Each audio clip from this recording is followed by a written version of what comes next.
Apparently Brad Bird realized that us grown-ass adults were going to go see this movie because they cursed in it. Twice.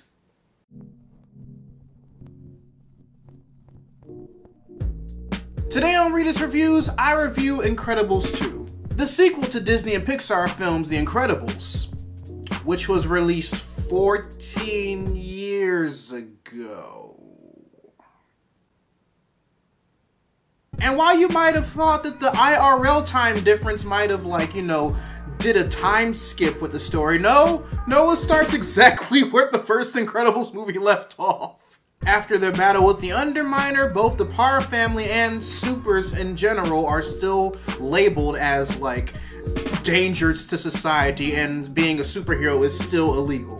And that's when this multi-billionaire ass dude just recruits Frozone, Elastigirl, and Mr. Incredible to try and get a bill passed to basically legislate superheroes out in society again. And because Elastigirl does the least collateral damage, he chooses her to be like the front runner of the movement. Which means while she's out doing heroic deeds, Bob is at home with the kids. But then, of course, a threat rears its ugly head that not only challenges the Parr family, but the entire future of, like, superheroes in this world as we know it. So as far as what I thought about the story, I thought it was pretty good. It had a very good balance of action, plot, and character development. A lot of things benefited from this story taking place immediately after Incredibles 1, as opposed to a time skip, which, I'm not going to lie, I initially wanted. Look, I want to see a preteen coming-of-age story with Jack getting into his powers. Shut up, leave me alone. I say that because a time jump wouldn't have allowed the debate between Mr. Incredible and Elastigirl to have regarding accepting the law as it is, even though it's unjust, and fighting against it, knowing this right for the betterment of, like, not only the country, but, like, mankind.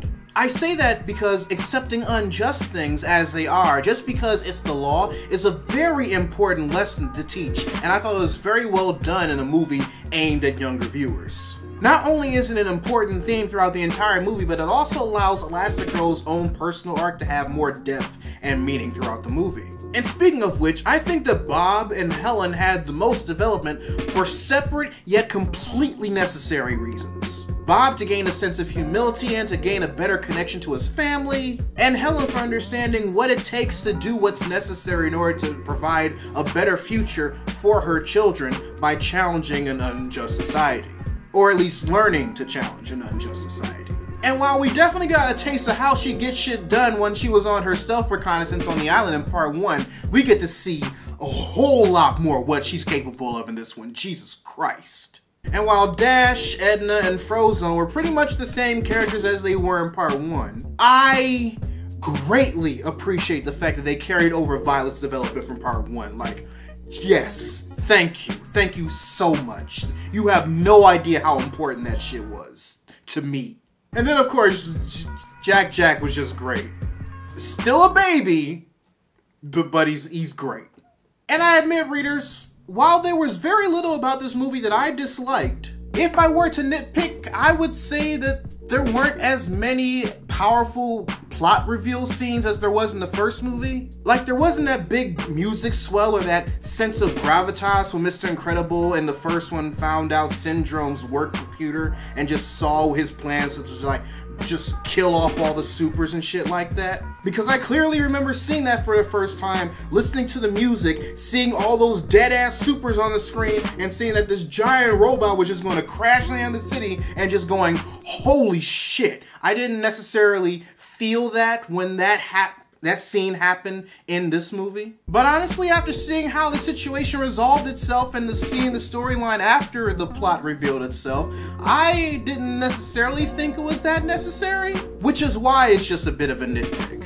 And while this probably has a lot to do with me just like being a writer and just growing up with superhero stories in general, I was pretty much able to figure out who the villain was halfway through the movie. But while I was definitely correct in figuring out who the villain was in this movie, I had to keep in mind that I'm an adult who writes fiction all the time and exposes myself to fictional tropes all the time. And that this movie was aimed at a younger audience who will probably have this be their exposure to this significant fiction trope, or this significant superhero fiction trope, or mystery trope for the first time. And once more, given how they properly alluded up to the reveal, it was a good job. They did a good job.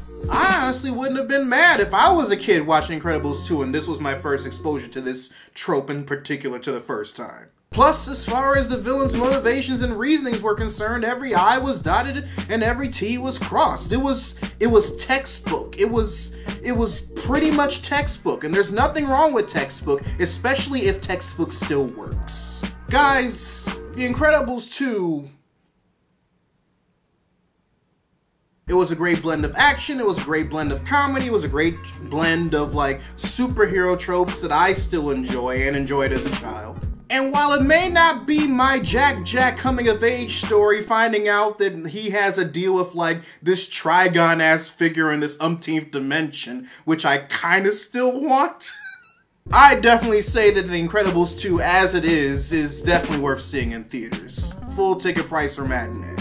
Same with home video, I would definitely pick this up on Blu-ray. But I'm saying that as a sequel to The Incredibles, it's up to par.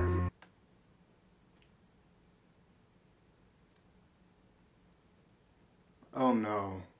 Anyway, readers, your homework assignment for the day. Write in the comment section below what you thought of The Incredibles 2 if you've seen it. If you want to help support the channel, you can purchase official merchandise by clicking that card at the end of the video or in the link in the description down below. Also, be sure to subscribe to the channel and turn on notifications, because I post new videos every Monday, Wednesday, and every other Friday. But until then, this is Readus 101. Class dismissed.